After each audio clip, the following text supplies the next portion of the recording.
Hello friends, my name is Tawfiq and you're watching my channel Graphics Den.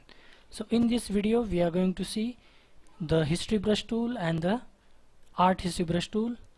History brush tool, let me make some changes to this image. So this is our original image, and let's say if I draw some brush strokes, any random brush strokes, and if I make some changes, let's say this one. So this isn't the original state of this image. So what if we want to restore the pixels that we have changed?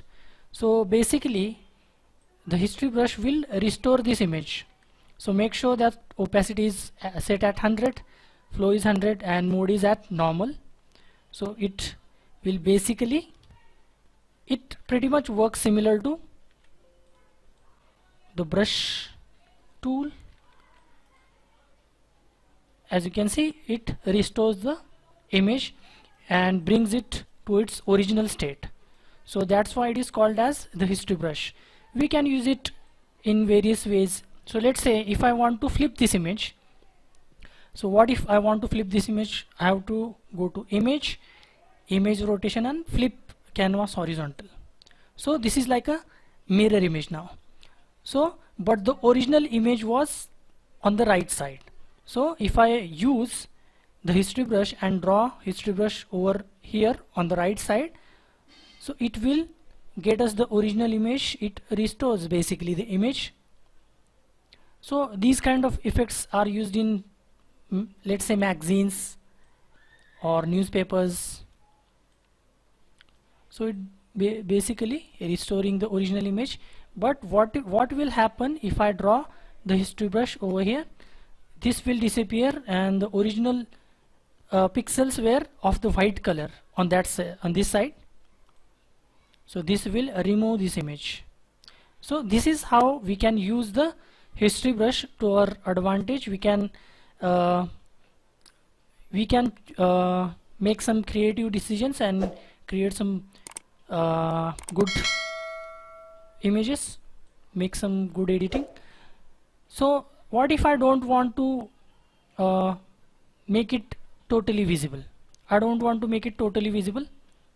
So I can do, so this is the steps. This is the step where I flipped the image. So I can decrease the opacity. So and I can draw the history brush over here. So it will look like sort of a reflection. If you want to give an effect of a reflection, then you can use this. You can decrease the value of opacity and you can apply it over here.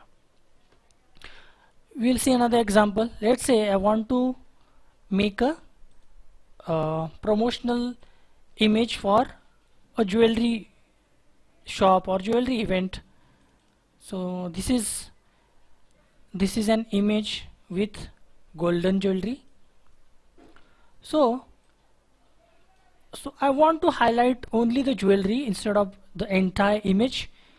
So first of all, what I'll do is I'll make this entire image black and white. So I'll go to image adjustments, black and white. I'm not going to change any values. I'll just click on OK. So now you can see this image has become black and white, but the original image was color. So we want to restore the image, but not the entire image, only the pixels which contains the jewelry. So we can zoom. You can either select and apply history brush, whatever you feel right or whatever makes you comfortable. So these are, we can see the pixels already. So zoom it as much as possible and use the history brush. Just remember, I have kept the hardness to 0 so that it looks good or looks real, so that any edge won't appear. So I'll keep the opacity to 100. So this is how it will look, but make sure that in one click you don't draw too much of area, because if you undo, then that whole area will be lost. So just draw some area and release the left click, then again continue with the drawing. So I have restored only this area. So I'll again zoom it out. I forgot to turn this on, so I am zooming it out. So this is how it looks. So as you can see, the gold jewelry is highlighting more than the entire image. So this image we can use it to promote the jewelry shop or jewelry brand. So you can complete this image and you can draw the brush on entire jewelry.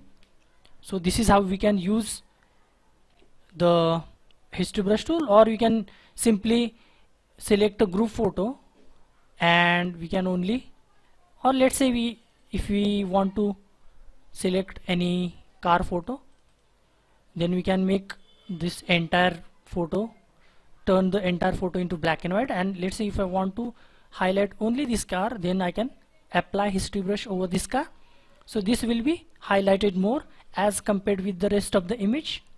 So this is how we can use the history brush tool. There is another option which is present under the window menu, which is called as the history panel. So this is the history panel. This will store every step that we apply, so we can go back to any step that we want. So this is the step which I opened the image first, then the entire steps are present over here.